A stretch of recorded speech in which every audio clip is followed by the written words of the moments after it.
The fear of disappearing isn't just any fear. It hides behind other names: anxiety, insomnia, panic, loneliness.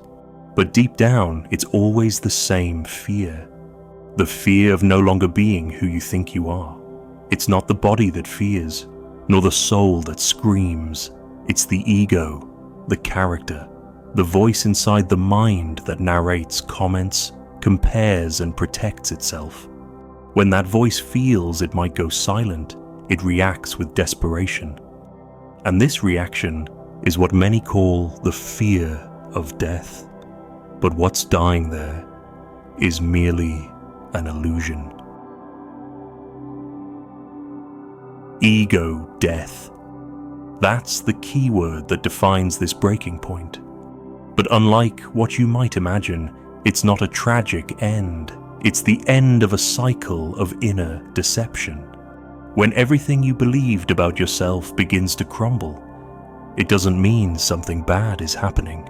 It means what was false can no longer sustain itself, and what's real begins to show. The ego calls this emptiness, but the self recognizes it as freedom, a freedom that needs neither form nor name. Have you ever been afraid of no longer recognizing yourself? Of waking up and not knowing what you're doing here? Have you felt that your story, your routine, your titles suddenly don't make sense anymore? This isn't a collapse, it's an invitation, the beginning of a process many avoid, but that no one can postpone forever. The dissolution of the ego might seem uncomfortable, but it opens the only door that leads to truth. And truth isn't something you discover, it's what remains when everything else falls away. Maybe you're here because you felt this call, because something in you got tired of pretending, because the role you play is becoming too tight, and this feeling of suffocation isn't a mistake. It's the chance to breathe without masks. Ego death isn't the end of the world, it's the end of mental imprisonment. If this video makes sense to you, like it now and subscribe to the channel. Here, we cross the invisible together. And if you want to take a symbolic step, write in the comments. I allow the disappearance of the false self. When fear knocks at the door, the ego responds with screams, but the self merely observes. The self doesn't fear silence, doesn't fear the fall, because it knows it doesn't disappear. What vanishes is the idea you had of yourself, and this, however frightening it may seem, is a blessing in disguise. The end of the charade is the beginning of truth, and when you accept this invitation, fear loses its power, and what remains is presence. The ego wasn't made to disappear, it was created to survive, and for that, it needs to believe it is you. It needs to cling to a story, a name, a profession, a past. It needs to look in the mirror and see someone. It needs others to see it too. Without this, it panics. So when the ego death process begins, the ego doesn't accept it quietly. It resists. It throws a fit. Because for the ego, being forgotten is the same as dying, and it will do everything to stay in the spotlight. It convinces you that without it, you won't know how to live anymore. It says you need to plan, control, conquer, win, that you need to be somebody, and for a while, you believe it. Until this effort becomes tiresome, until maintaining the image becomes more painful than letting it fall. And at that moment, the ego feels the ground disappear, because it realizes it's losing control of the narrative, and ego death begins right there, when you stop believing in your own story. Society doesn't teach you to look inwards. It teaches you to build an image for the outside. It educates you to be admired, to compete, to perform. But it doesn't prepare you for that day when all of this loses meaning. It doesn't teach you to be silent without feeling useless. The dissolution of identity is seen as weakness, when in fact it's a sign of spiritual maturity. It's when you stop living according to what others think and start listening to yourself. At this point, the ego begins to sabotage the process. It whispers that you're losing yourself, that you're going crazy, that you need to pull yourself together. But what it really fears is that you'll remember what exists beyond it. Because it knows that if you touch the self, it will no longer be necessary. It wants to keep you busy, distracted, anxious. It wants to convince you that it's protecting you, but it's only imprisoning you. Have you felt this? Leave in the comments. I've noticed my ego trying to protect me from myself. The ego isn't an enemy, it's just a structure that served its purpose for a time. But now, perhaps, you're ready for something deeper, ready to drop the layers, ready to experience what exists without effort, without script, without performance. Ego death is the point where the need to be someone gives way to the permission to simply be. If this content helps you see more clearly, like the video now and subscribe to the channel. This is where truth begins to emerge. The ego built an empire on the idea of control. It believes it needs to predict everything, plan everything, understand everything. And when this fails, because it inevitably does, it becomes desperate. Anxiety is born from this constant effort to hold the reins of a reality that doesn't obey. The illusion of control is the perfect trap. The ego believes it governs life, but lives hostage to the fear of losing dominion. And when that control begins to slip, it calls this collapse. But it's just ego death trying to happen. Control is the ego's last gasp before disappearing. When it feels it's being dismantled, it tries to regain power. It convinces you that you need to act. You need to do something, anything, just to not feel the emptiness. Because deep down, what it fears isn't silence. It's what silence reveals. It knows that at the bottom of this silence dwells something that doesn't need it. And that's the real threat. Not chaos, but presence. Many confuse this point with depression, but that's not it. It's about liberation. What you feel isn't a chemical collapse. It's the artificial structure of the ego imploding from within. And yes, this creates symptoms: insecurity, emptiness, fear of losing everything. But what's falling isn't you. It's what you thought you were. And this fall, although uncomfortable, is necessary, because what's born after it is lighter, more honest, more whole. Have you ever tried to control everything and it still went wrong? Have you tried your hardest to maintain the image and, in the end, felt exhausted? Have you noticed that the more you try to maintain control, the less peace you have? This is proof that control is just a veil. A veil the ego uses to hide its own fear of dissolution. Share in the comments. I've lived with the weight of trying to control everything. Maybe your experience will help someone. True freedom doesn't come from control. It comes from surrender. Not a passive surrender, but a conscious one. The decision not to resist the flow of life. Not to fight against the emptiness, but to cross through it. This is where ego death transforms, from collapse to rebirth.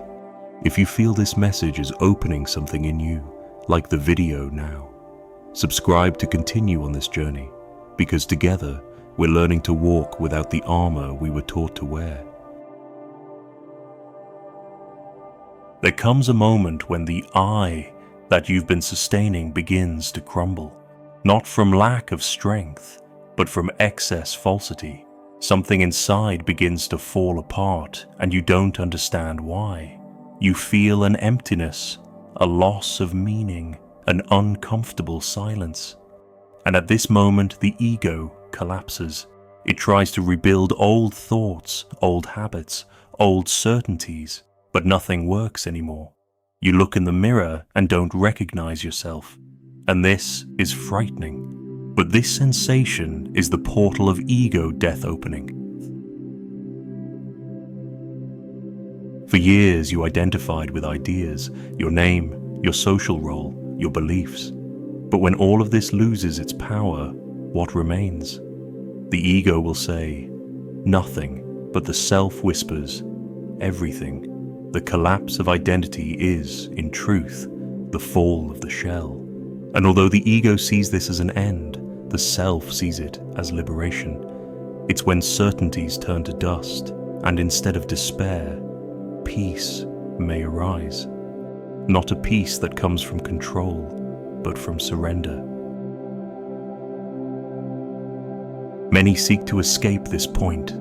They return to distractions, to addictions, to relationships that momentarily fill the void. But escaping only postpones. The pain returns. The anxiety comes back. The fear of disappearing reappears. Because ego death isn't something external. It happens at the center of consciousness. And the more you try to escape, the harder it hits. Because it doesn't want to destroy you. It wants to show you what you never ceased to be. Have you felt this collapse? Have you lived that moment when everything that was you began to seem like a lie? Have you felt the confusion of no longer knowing what to think, what to want, what to do? If so, you're not alone. This is the crossing.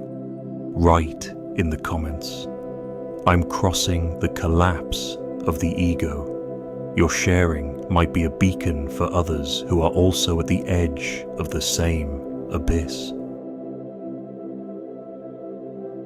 The collapse of the ego isn't a failure. It's a sign of inner maturation. It's like the shell that cracks so the seed can germinate.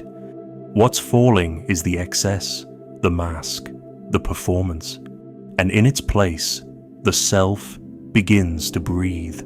Ego death isn't about losing something, but about allowing what is real to remain. If this video has touched you so far, like it now and subscribe to the channel. Many are experiencing this in silence, but here, no one crosses alone. At the center of everything, there's something that doesn't tremble, something that doesn't react, doesn't rush, doesn't shout. This something isn't an idea, nor a belief. It's the self. And the self has never been afraid. What feels panic in the face of emptiness is the ego. What becomes desperate when it loses control is the conditioned mind.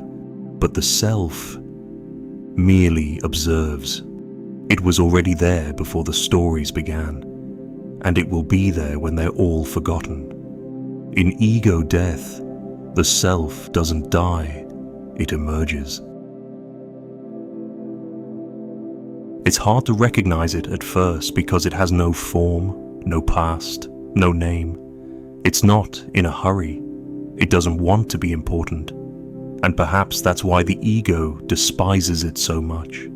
Because the self doesn't need to be seen. It simply is. It doesn't fight for attention.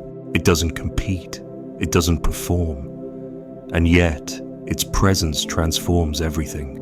When the ego withdraws, the self shines without effort. It doesn't shout, it illuminates. While the ego builds walls to protect itself, the self lives in total vulnerability. But this vulnerability isn't weakness, it's purity. It's the strength of one who hides nothing, the courage of one who needs to prove nothing. Ego death opens this inner space where, for the first time, you feel peace without reason, silence without discomfort, existence without demand. The self doesn't want to be anyone else. It only wants to be whole. Perhaps you've already touched this place, in childhood, in a moment of contemplation, in an unexpected silence. And then, with time, the ego took back the stage. But it didn't erase the self, it just covered it with narratives. Now, the invitation is to remove these veils, to allow the self to breathe in you again. Write in the comments, "I open myself to the silence of the self." Your words open portals that go beyond the video.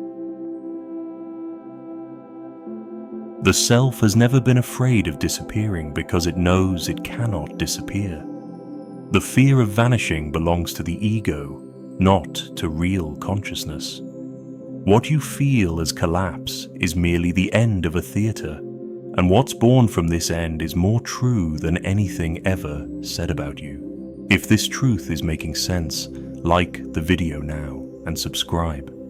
The more people awaken to what has always been there, the lighter the crossing becomes, and together we go beyond appearance.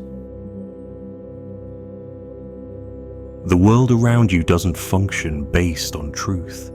It sustains itself on image, appearance, status, validation. From early on, they taught that you needed to be somebody, and this somebody needed to stand out, be efficient, be admired. They didn't say it was enough to be whole. They said you needed to stand out. And those trained to stand out never learn to be still. Ego death, in this context, is a threat to the system, because it dissolves the gear that feeds the game, the character. The ego is an excellent employee. It seeks approval, compares itself to others, produces without stopping, consumes to fill itself. It adapts to the standard and strives not to be rejected. And the system loves this, because the more the ego operates, the more predictable you become, easier to manipulate, easier to sell ideas, products, lifestyles. A conscious being is unpredictable. It doesn't buy out of neediness. It doesn't live to impress. And for that, it's dangerous to the current model. The dissolution of imposed identity is, therefore, an act of liberation, but it's also a silently revolutionary act, not because you're attacking something, but because you're withdrawing from the game. Ego death is, in many ways, the exit from the matrix, and the system fears this. That's why it reacts. It calls you weak, strange, maladjusted. But what it really fears is that you'll awaken. Have you ever felt out of place for not following the rhythm of the world? Have you felt that living as expected of you no longer makes sense? Have you been called weird for simply choosing silence instead of noise? Share in the comments. I've been rejected for going off script. This isn't weakness. It's a sign that your consciousness no longer fits the tight clothes of the collective ego, and that's a powerful sign that the process is happening. The system needs your ego, but the self needs nothing. It doesn't depend on positions, likes, or titles. It lives outside the logic of scarcity. When ego death happens, the system might try to pull you back. But if lucidity has already touched your heart, there's no return. There's only the crossing. If this message is illuminating something in you, like the video now, subscribe to the channel and invite others to reflect on the role they're playing. Here, we don't sell truths. We only remove veils. After the ego begins to dissolve, what many describe as a great emptiness emerges. It's not a hole in the chest, nor a common grief. It's the absence of everything that sustained the illusion, the loss of certainties, the silence of internal voices. And for a moment, it seems like nothing is left. But this nothing is just the interval between the end of the mask and the beginning of truth. It's the space where ego death does its deepest work. Emptying. Crossing the void isn't comfortable, but it's sacred. In it, you don't find answers. You find presence. You don't find identity. You find essence. And unlike what the ego said, you don't die. You reappear. For the first time without needing to represent, prove, or please. It's a silence that sustains, an absence that nourishes, a darkness that reveals. But the ego will try to pull you back. It will say this space is dangerous, because for it, silence is the final sentence. Many turn back at this point. They run back to empty relationships, constant distractions, automatic tasks. They flee from the void like one flees from the abyss. But what's there isn't death, it's clarity. Ego death opens the door, but you must cross. And crossing means not despairing. It's trusting the invisible. It's taking a deep breath and going on, even without a map. Because on the other side of the void, there's something that no words can describe. Have you been in this place? Have you felt the ground disappear without warning? Have you looked inside and no longer saw the you from before? Write in the comments, I'm crossing the void. By sharing, you make visible what so many experience in silence. And perhaps, by naming your crossing, you'll realize it's not an end, but a passage. There's no mistake in feeling fear at this point. What matters is not running. What matters is staying. The void isn't a punishment, it's a fertile field. It's where the old dies and the real begins to sprout. Ego death isn't destruction, it's purification. When you no longer need to sustain any version of yourself, everything becomes lighter, more authentic, more silent, and it's in silence that the self reveals itself. If this touched something inside you, like the video now and subscribe to the channel. Here, the crossing isn't solitary, and the void isn't the end. It's the space where truth finally has a place. After the void, there are no fireworks or trophies. There's something more subtle, clarity. The world is still out there with its noises and masks, but something has changed inside. You no longer feel pressured to participate in the same game. Not because you're escaping, but because you realize you no longer need it. This is the beginning of the reunion with the real. The point where, without effort, you simply are. The ego has fallen. The performance has ceased. And what remains is presence, alive, whole, serene. The real isn't a place, it's a state where peace doesn't depend on anything, where acceptance needs no justification, and where fear has no roots. Ego death doesn't take you to another world, it allows you to see this world without the filters of illusion. And everything changes, relationships change, priorities change, but mainly the way you perceive yourself changes. Without armor, you discover you were never lost, just asleep. This reunion isn't something you force. It happens when you stop trying to be anything, when you leave space for the self to manifest. And it doesn't arrive with shouts nor with answers. It presents itself as a silent certainty, like a gaze that has seen everything and judges nothing. Like an embrace without arms, a truth without words. And when you touch this, you realize you were never really alone, just distracted. Have you felt this reunion? Have you experienced this moment when everything goes quiet inside and, for a second, everything makes sense? Share in the comments. I felt the real emerge in me. Your experience might remind someone that truth doesn't need proof, just space. This space opens when the false dissolves, when the mind rests, when the ego stops shouting and you finally hear yourself. Ego death isn't a punishment, it's a gift disguised as a fall, because only when everything false collapses can what is eternal remain. The fear of disappearing was, in fact, the fear of truly appearing. And now that you know this, the invitation is made. Like this video if it touched your crossing. Subscribe to the channel to continue receiving reminders of what can't be seen, but can be felt. And write in the comments, I appear when the ego disappears. Because the journey doesn't end with dissolution, it begins in the self.